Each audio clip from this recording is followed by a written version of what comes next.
নমস্কার বন্ধুরা, আপনারা সবাই কেমন আছেন? তো আশা করি আপনারা সবাই ভালো আছেন। চলে এসেছি আজকে আবার একটা রেসিপি নিয়ে। তো আজকের রেসিপি হচ্ছে হাঁসের ডিম আলু ফুলকপির কষা।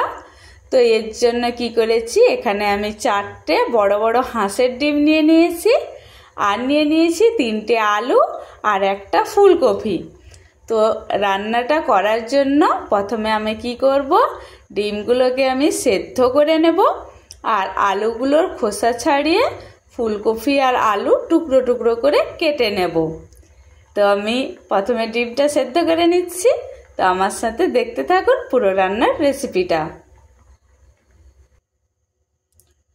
তো ডিমগুলোকে সেদ্ধ করে ছাড়িয়ে নিয়েছি আর ফুলকপি আলু টুকরো টুকরো করে কেটে নিয়েছি।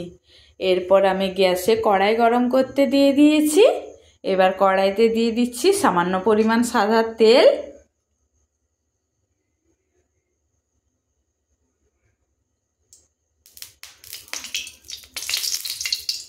এবার তেলটা গরম হওয়া অবধি অপেক্ষা করব।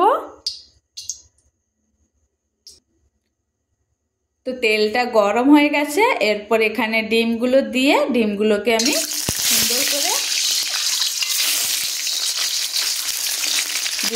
সুন্দর করে আমি ভেজে নেব। তো ডিমে দিয়ে দিচ্ছি সামান্য পরিমাণ লবণ আর সামান্য পরিমাণ হলুদের গুঁড়ো।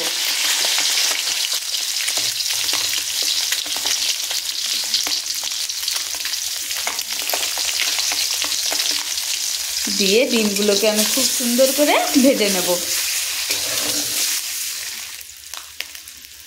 তো ডিমগুলো সুন্দর করে ভেজে নিয়েছি, এই যে দেখুন। এরপর ভেজে নেব আমি ফুলকপি আর আলু।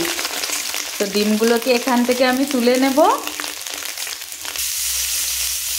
তো ফুলকপি আলু ভাজা হয়ে গেছে। ফুলকপি আলুটাকে কিন্তু আমি খুব হালকা করে ভেজেছি, পুরোপুরি কিন্তু ভেজে নিইনি। এবার এটাকে এখান থেকে আমি তুলে নেব।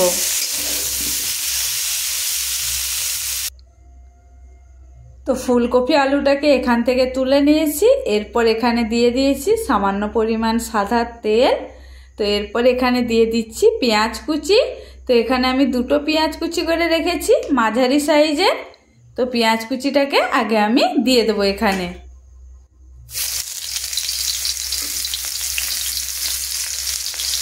তারপর পেঁয়াজটাকে হালকা লাল করে ভেজে নেব। তো পেঁয়াজটা হালকা লাল করে ভাজা হয়ে গেছে। এরপর এখানে দিয়ে দিচ্ছি 3টে গোটা কাঁচা লঙ্কা আর দিয়ে দিচ্ছি আদা রসুনের বাটা।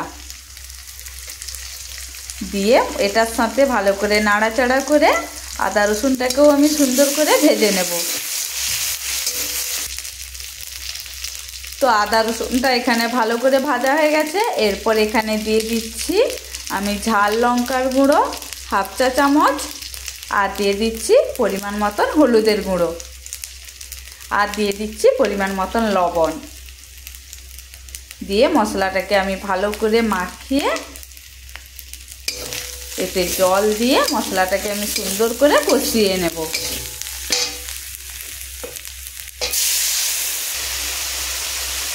তো জল দিয়ে মশলাটাকে কষিয়ে নিয়েছি। এরপর এখানে দিয়ে দিচ্ছি ভেজে রাখা ফুলকপি আর আলু।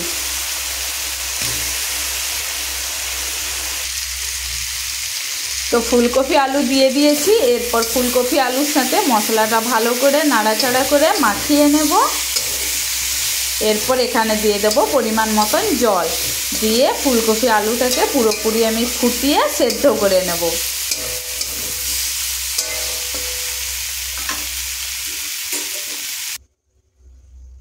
তো এখানে দিয়ে দিয়েছি পরিমাণ মতন জল। এবার এটাকে আমি ঢাকা লাগিয়ে কিছুক্ষণ ধরে ফুলকপি আর আলুটাকে ভালো করে সেদ্ধ করে নেব। তো তরকারিটা ঢাকা খুলে দেখলাম, এই যে দেখুন আলুগুলো সিদ্ধ হয়েছে কিনা। আলুগুলো কিন্তু খুব সুন্দর সেদ্ধ হয়ে গেছে। এবার দেখে নেব ফুলকপিও কিন্তু খুব সুন্দর করে সেদ্ধ হয়ে গেছে। তো এরপর এখানে দিয়ে দেব ভেজে রাখা ডিম।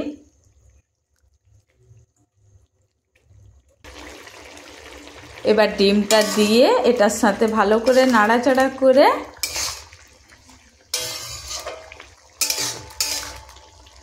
এবার দিয়ে দেব 1 চা চামচ গরম মশলা গুঁড়ো। তো দিয়ে দিচ্ছি গরম মশলা গুঁড়ো। এবার তরকারিটার সাথে ভালো করে গরম মশলা গুঁড়োটা আমি মাখিয়ে নেব। তো তারপর 2 মিনিট ফুটিয়ে তরকারিটা আমি বন্ধ করে দেব। তো রেডি হয়ে গেছে আমাদের আজকে ফুলকপি আলু ডিম দিয়ে কষা। তো তরকারিটাকে 2 মিনিট ফুটিয়ে নিয়েছি। এবার গ্যাসটাকে অফ করে তরকারিটা এখান থেকে নামিয়ে নেব।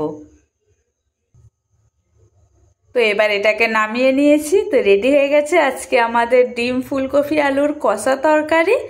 তো আজকের জন্য এইটুকুই রেসিপি ছিল। তো আপনাদের ভিডিওটা কেমন লাগলো অবশ্যই আমাকে কমেন্ট করে জানাবেন, এবং আমার ভিডিওটা দেখার জন্য সবাইকে অনেক অনেক অনেক ধন্যবাদ। সবাইকে টাটা।